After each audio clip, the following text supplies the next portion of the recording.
Firefighter by Angela Royston. Genre: literary nonfiction tells about a true event or a series of events, like a story. Look for true events in the day of a firefighter. Question of the week: why should we be responsible for doing a good job? It is busy at the fire station, even when there is no fire. Liz is checking the hoses. She wants to make sure they screw tightly to the truck. Dan is polishing the fire truck wheels. Anthony is upstairs in the kitchen looking for a snack. He is always hungry. Suddenly, a loud noise makes him jump. Ring, ring, ring! It is the fire alarm. Anthony slides down the pole. Thud! He lands hard, but the thick rubber pad on the ground cushions his feet.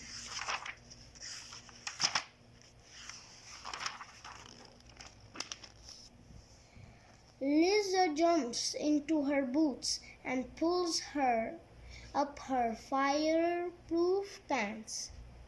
She checks the computer. It shows the fire is at 7 Oak Lane. In the truck, Liz grabs the walkie-talkie. Chief Miller, we're on our way. Right, says the fire chief. He has gone ahead in a special fast car. I'll meet you there.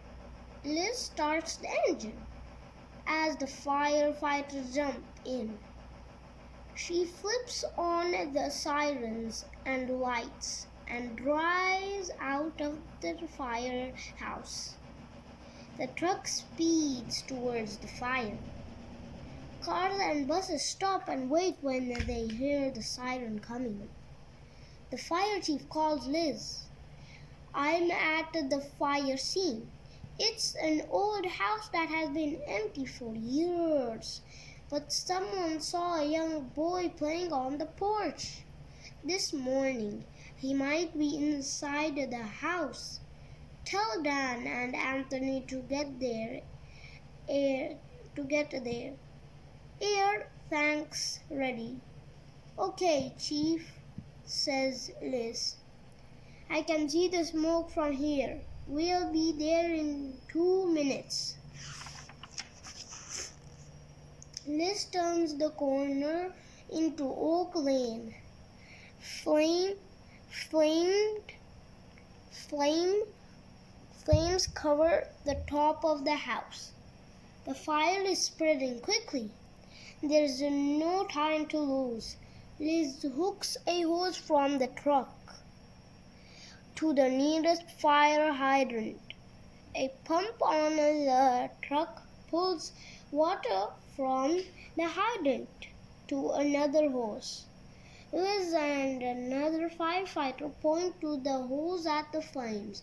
Ready, calls Liz. Whoosh! They hold on tight as the water shoots out. It comes out of a fire hose, hard enough to knock a person down. Anthony and Dan are ready to search the burning building. They have put on their air tanks and face masks. Each tank holds 40 minutes of air. That's not much time. The boy's name is Luke. The chief tells them. Right, says Anthony. He grabs a hose. Let's put the wet stuff on the red stuff. Says Dan. Dan and Anthony ran to the back of the house.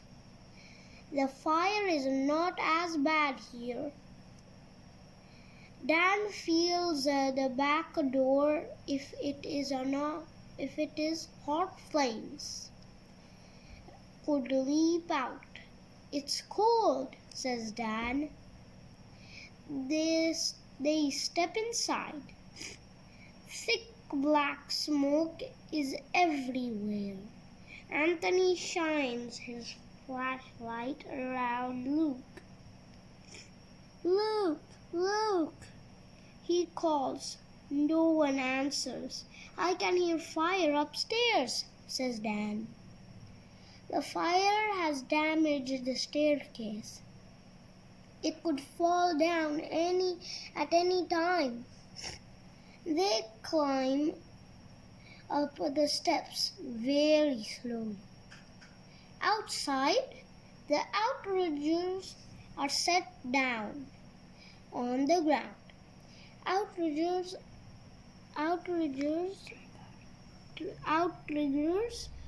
are like legs. They keep the truck steady as the ladder is raised.